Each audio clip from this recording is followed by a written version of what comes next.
चला झटपटवाले कटलेट करूयात। 2 ब्रेड दळून ठेवलेले आहेत। कांदा, शिमला मिरची आणि गाजर चॉपरने चॉप करून घ्यायचं। चॉपर नाही म्हणून मी मिक्सरमध्ये फिरवून घेतलेलं आहे।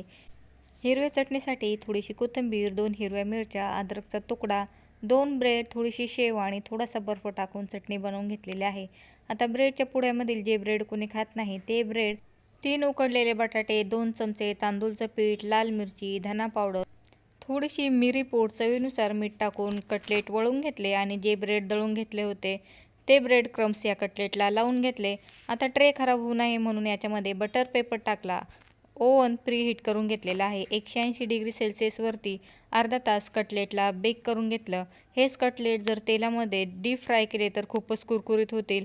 तरी ते गरमागरम कटलेट, चटणी मी फ्रीजमध्ये ठेवून थंड केलेली आहे। थंड थंड चटणी तयार आहे आणि ते थोडासा कलाकंद मी रात्रीच बनवून ठेवलेला होता। आवडला असेल